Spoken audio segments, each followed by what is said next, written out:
N'atambula ng'atambuza ebintu ebitaliiko mutwe n'amagulu, ebitaliiwo, ebitalibaawo.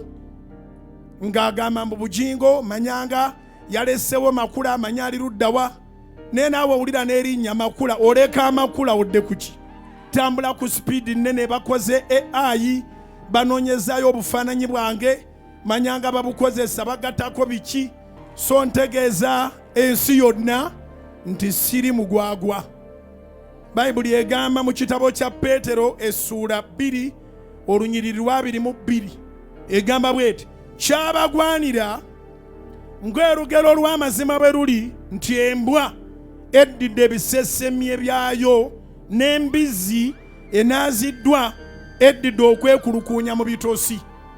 Nze ndi mwana wa Katonda, sirimbwa ate sirimbizi, sinaazibwa nezira mu ttosi ate sirimbwa sirya bye nasesema. Ngambira neeba nti bba w'amakula takyuka, nti oluvannyuma lw'okubanga Setaani tumunyize akatwawulira tukaabya n'anoonya ekyokukola nga takiraba. Abazadde n'abaana beeyuwa ku Kanani bayitirivu, abaana bazzeeyo mu masomero, abantu kaakatira Bakanani yenna ajjudde. Buli kye tukola kiraba omukisa. Obutebe twabusonda mu busekendi, kati tulina n'entumo y'obutebe efikkawo. Owa kamera ddemu atunuzeeko mu butebe, tulinawo n'obutebe obufikkawo nga buyitirivu, ng'atolaba namugi w'omuntu ali wano. Oluvannyuma lw'ebyo byonna Mukama byakoze, Setaani naye n'anoonyayo mu bukyana akola, n'atambula ng'atambuza ebintu ebitaliiko mutwe n'amagulu, ebitalibaawo. Ng'agamba mbu bugingo manyanga yalesewo makula amanya ali luddawa. Naye naawe owulira n'erinnya makula, oleka amakula odde kuki? Kubira Mukama engalo ez'amaanyi oba otegere kye ŋŋamba. Wulira n'erinnya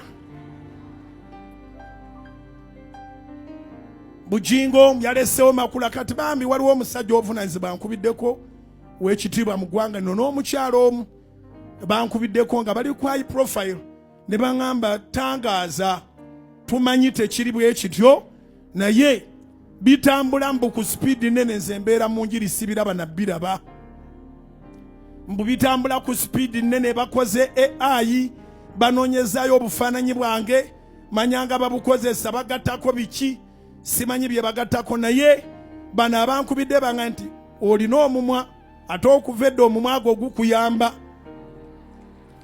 Yogera abantu bategeere amazima. So ntegeeza ensi yonna nti siri mugwagwa. Bayibuli egamba mu kitabo kya Peetero essuula 2 olunyiriri lwa 22, 2 Peter chapter 2 verse 22. Togyerabiranga obulamu bwo bwonna. 2 Peter chapter 2 verse 22. So it's 2.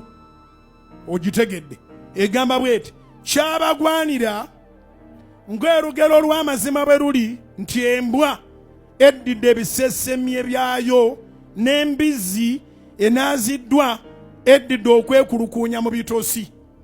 Nze ndi mwana wa Katonda, sirimbwa ate sirimbizi, sinaazibwa nezira mu ttosi ate sirimbwa sirya bye nasesema. Njagala olwaleero ekyo kitegeere, kikugweremu. Tegeeza n'omulala, tambuza akatambi kano obagambe bugingo is a man of integrity, a man who makes a decision. Tuyinza okuba mu nsi tuli batono nnyo abasalawo ne batadde amabega, naye ndi omu ku abo. So nga siina bingi byenyongedde clarifyinga, buli kyolaba ku social media nga sinze nkyogedde. So n'omulembe guno muzibu, bamanyi okozesa AI, naye kati nze njogera ndi mu church, era mu church mulimu abantu bangi. Mwanike emikono waggulu mubawubireko abantu. Eyo ennamba yammwe yeeruma Setaani. Kati tusabira mirimu giddemu gigolokoke, ne Setaani naye agolokozeza egigye, bakolimirwe bulijjo. Abatulumba nga tetubalumbye, ne batwogerera ebitakwatagana, ne babitambuza ku social media. Katonda abasasule mu ssera, abawe ekikatiddwa, ekisuukundiddwa, ekyomuyiika wonna we bali. Essaala ngisabidde mu kisiibo mu linnya lya Mukama Yesu. Naye ate era nsabira n'abo bonna abatwala akadde n'akaseera okutegeeza buli akkiriza eby'ekigwaga bye banjogerako n'abagamba nedda bugingo tasobola kudda nnyuma, bugingo tasobola kusiriwala, bugingo agenda mu maaso tumumanyi, ye muntu omu gwe tumanyi karakita ye. Ng'obeera eyo n'okozesa either data wo, n'okozesa airtime wo, n'okozesa obudde bwo, n'okozesa omumwa gwo n'owolereza omusajja wa Katonda. Nsaba Katonda naawe akumpeera omukisa, akikubalire, akuddiza ekikatiddwa, ekisuukundiddwa, eky'omuyiika. Nga mmaliriza ngambira neeba nti bba w'amakula takyuka. Ngambira n'omulala nti bba w'amakula takyuka. Ngambira n'omulala nti oleka amakula ogende ku ki? Kaakati nno njagala kubanyumiza ku mboozi. People have problems and people, that pass through issues. Kaakati oluvannyuma lw'emboozi yo omukyala, people ask me so many questions. Neebuuza ebimu by'omumbuuziza sirina ansa yaabyo, nze nabanyumiriza ekyo kye yannyumiriza, kye yali ayagala ensi ekole ki emanye. Bamuwala yambuuziza ekyo omukyala yaddamu n'afumbirwa. No, yangamba ebyo sibiddamu kufumbirwa. Maybe she's dating but tayinza kuddayo mu bufumbo kukomitinga na muntu. Nebya dating nze mbyogedde. I am saying maybe because I didn't ask her that sincerely. I mean, nadi mama nga mutadde kanayo kyani okubanga musoye ebibuuzo. Kakati waliwo emboozi bannange, abasajja temubabikiranga. You people, abasajja temubabikiranga. Kakati waliwo omukyala mpandikidde n'angamba Fifi, omukyala oyo yayita mu buzibu, naye mukwano nange nayita mu buzibu. Nanga Fifi nze omusajja angambe ndi kiwuduwudu, omusajja yantemako omutwe n'agutwala. Like, that is how much frustrated she is. Bwatyo bwe yeewulira after all whatever she went through. So this is her story. Angambe munange lwaki angafumbira omusajja, nga tumbeera n'omusajja, nga tuzaala abaana, nga tuwangalira wamu, nga tulina emirembe. Abantu batwegombanga mbutuufu ebiseera bye twalina emirembe.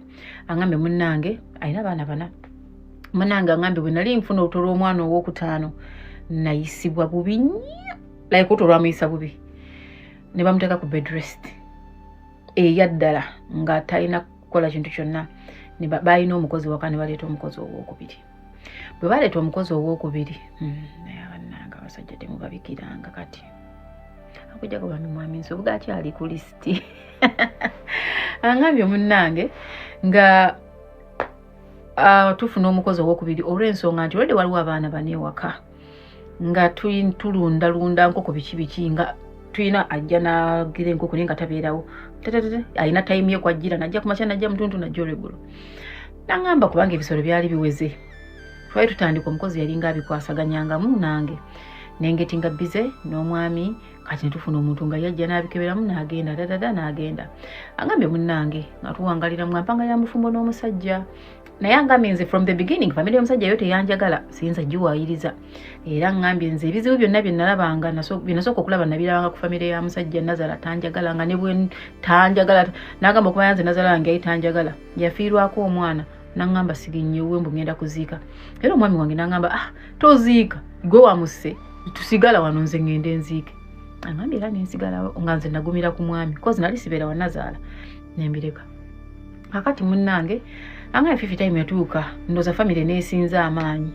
Omusajja n'agenda nga akyuka, omusajja n'ankyawa, omusajja n'afuuka omusajja, omusajja n'afuuka omusajja.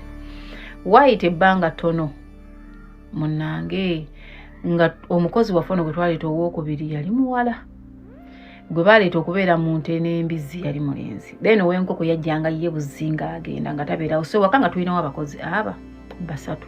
Mumanya amaka gabeeramu ngono gamba mu katawuni naye nga balunda biki. Ngambe munengeze twesimisa. Naye bwakya ku makya nenkwata omusajja omwami wange n'omukozi bwe twasembayo leeta. Omwami yayagala maid.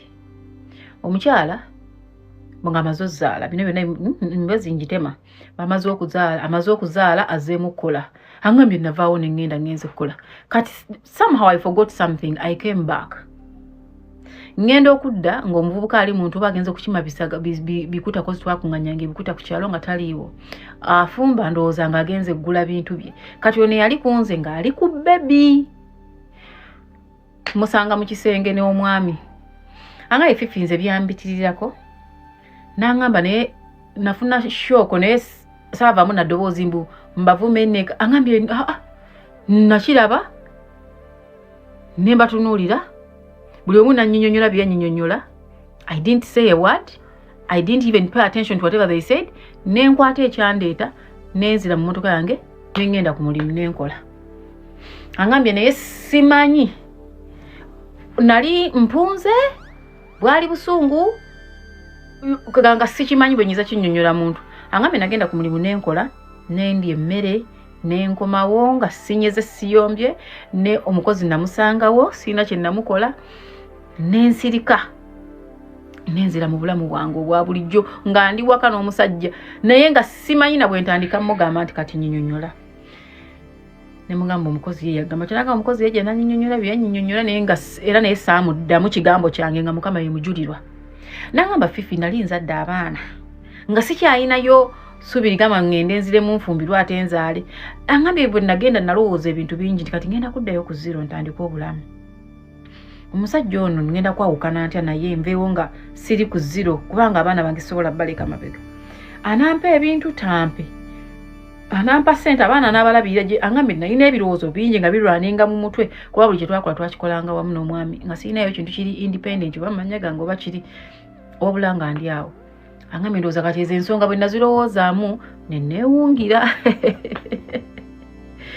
nange ebyembi bisekero ne neewungira angambye munnange bwayitawo ndowooza wiiki ng'emu omwami nandeetera ssengaawe nze sinayitako muntu n'omu waffe kuwoza misango n'omukozi nga sinnamunyega kigambo kyonna kuba nali sinnakifuna era ngambye ekisooka omukozi nze sinze namuleeta omwami ye yamuleeta kati angambye nembeera awo nga ndi confused so senga w'omwami bwe yajja ne wa muganda we n'omuntu omulala naye nga tava mu direct mu maama naye nga beeyita baluganda ne bantuuza munnange omwana yatuwidde ekyatuukawo naye tuze tukyogereko kuba agambye okuva ku olwo toyogera n'agamba abakulu sirina buzibu n'agamba oli nze yampasa buwasa wadde mbukola byayagala n'abagamba nze naakaluzaala omwana naakalongoosebwa sigenda genda mu mbeera zakwesikana musajja kakati amaanyi sigalina saagala stress na pressure mbadde nsaba mundeke nti ye nti kale katukuleko kaka ne mmu n'abyogerako nti ye angambye munnange nga wayita emyezi ng'ebiri ng'omukozi alina olubuto lw'omukulu kati mu myezi egyo ebiri nga teginnawera agoba omukozi amugamba omanyi after like a month nga tayogera tanyega n'agamba omukozi omanja sente meka nti sente ango yazimpadde namugamba okay parking ebintu byove mu nnyumba yange omukozi namugamba ango yaŋŋamba yagenda okunzija wano temubabikira nga basajja tetukyasobola namugamba ango yaŋŋamba yagenda okunzija wano ndowooza omwami ekitegero najja goba omukozi omwami bwe yadda teyamunyega n'amuleka omukozi amwegambire nti mami yangobye kati munnange era omukozi bwe yabimugamba omwami yajja n'ayogera kubanga angambye omusajja nali namuvaako akole byayagala angambye munnange after some time omwami nga gyangamba omwana angambye wamugobye naye tajja kuva wano tajja kuva wano omukozi oyo nze namuleeta famire ngeddamu ngedda nga bategedde nti omwana ali lubuto myezi egyo ebiri nga batuula nga bakulu bagamba katugenda yekola tutya omusajja agamba nze siri ready kuzaala baluggyemu agende ewaabwe omukazi angambye nze meeting nali mu kubanga nayitibwa abantu bakulu naye nagivaamu nga soogedde wadde erinnya lyange kubanga nali sirina kyakwogera nze nga byanzigwako ngambye munnange nga ntuula awo nga nsirika nga mbeera awo ng'embeera egenda tajja mu lubuto abafamire bagamba tekisoboka amuzaale ye si mukazi mufunire gy'omuteeka azaale ave buvi mu maka ga munne ng'omukazi yatunula bwebalaba oluyagano luyitiridde nga tutukamu ng'adda mu kisenge kye angambye mu bbanga eryo nga sirina wadde mukwano gwange gwe nagamba oba wa luganda wabula nga natunula nninda oba ndabe gye biggwera oba nga sirireactinga mu bulumi nti nnumwa nga wentandikira okulumwa nawo kwe gasirabawo like nga buli wamu wajjudde nenge kijjuddewo sikimanyi. Angambye munnange after some time ngamba kanjogereko n'omuntu we waffe ng'ayogerako n'abeewabwe nga bamugamba omusajja asalewo omukazi ave mu makaago agenda amuzimbira amuteeke walala. Tosobola kubeera na mukazi mu nju ng'alina olubuto lwa bbaawo. Ekyo tekiriiwo, that is too much. Omusajja agamba muwemu obudde alabe bwakwasaganya maidi nga famire mbwe egambye tajjaamu lubuto. Ono n'adda bibye n'agamba kanjogereko n'abantu bange. Omusajja amaze okusaba mbu babayogera ne famire n'omukozi naye agamba ebyo teyabirinda. Naye abasaidi y'omwami bamutuuza ng'omanya abantu abakulu ebeefuula abategeera buli ddakiika. Ne bamugamba omwami agambye tumuwemu obudde anoonye just take a maid nti ye. Angambye n'addamu nti ye saayongerako. Naye nga bonna ndooza bagamba oba ndi zolo oba nawunze.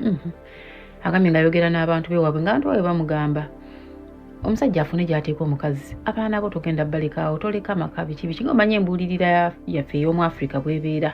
Of course bakugamba omukazi you should be understanding. N'agamba Fifi nasooka n'enzirayo kubanga nali sinaba nakwetereeza saabeerako awo mu bulamu nga ndowooza nti ngenda keera ku makya nfulume wano speed nti oba ne ngamba kansooka enzire ewaka awo ndabe kyenzizaako. Angambye omusajja olowooza yajjawo maid ne tubeera mu myezi 3 tugenda mu myezi ogwokuna omwami yayomba ne maid mu maka ono mwali nga naye mwali omwami yayomba ne maid tamanyi kwe kyava naye yasanga bayomba yagenda okuva ku mulimu yasanga bayomba era yabayitako buyisi ng'ennyumba eringa muzigo ye yabayitako buyisi n'agenda. Angambye Fifi lwe bayomba nkwata essimu nkubira omu ku baganda bange nali nyuma naye nimugamba nno bano bayomba okufa noonya wembuliza bwongo saagala kuliza bintu byabwe nti omusajja akyalemeza omukazi mu nnyumba nti ye nangamba sisita we n'amugamba gwe nno bamugezi otandika okubalayo exit kuba kirako oyo bamuleeta kubeerera ddala awo. Bayomba ne bayomba ne balwawo nga bayomba. Azuukuka ku makya nga omukazi afudde maid afudde. Ange Fifi twazuukuka nze ne ngenda ne nkola kozi eri yafuuka mukyala wa waka nze nga simunyega nenzukuka ne ngenda ku mulimu. Angambye Fifi mba ndi ku mulimu ssaawa nga 6 nga poliisi enkimi. Abasajja temubabikiranga bakwano obumu muziikanga naggwerayo. Angambye poliisi ng'enkimi ng'omukazi ajja ng'ayogera ne manager wange nga bampita mbu ng'amubuuza do you know what is at your home? Namugamba I don't know what happened navuddeyo dda ku makya. Namugamba okay tugende waliyo obuzibu. Angambye ne ngamba ennyumba ekutte omuliro abaana bange mpanikinze awo nkubye ku ssimu wakati eri akwata ne ntula mu mmotoka ne bantwala naye yange twagireka ku mulimu.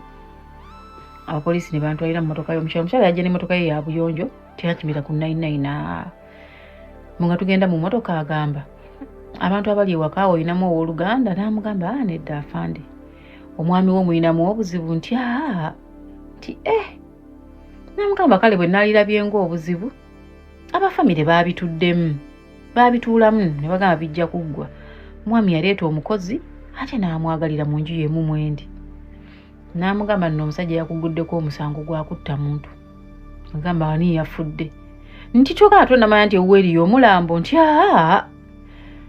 omusajja akuloopye omusango gwa kutta mukazi mbw'omususe olw'obujja.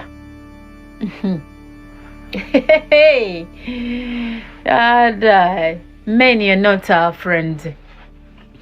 Angambye Fifi omusajja yanzigulako omusango gwa kutta maid gwe yaleeta naye nga bayomba ggulo limu nti ekyannyambako n'obujulizi obukakasa nti nakyogerako muganda wange namukubira essimu ne tumala like an hour nga tunyumya nga bali bayomba mu nnyumba.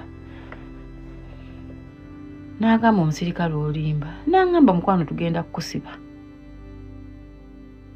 N'amugamba kankubire ku sisita wange essimu n'amugamba mukubire nga tetunnatuuka waka we tulage waka kwa poliisi gye abalala gye bali bakubire bonna bwetaaga okkubira woba olina looya mukubire omwami we yakuloopye omusango gwa kutta muntu. Bakwano omukazi agambye munnange nga nkubira muganda wange omuwala nkubira muganda wange omulenzi nga nkubira lawyer yali mukwano gwange naye nga mmanyi munnamateeka. Abalungi abatuwuliriza era abatulaba olunaku olwaleero tukyaddeko ewa Sheikh Ashraf Dembe.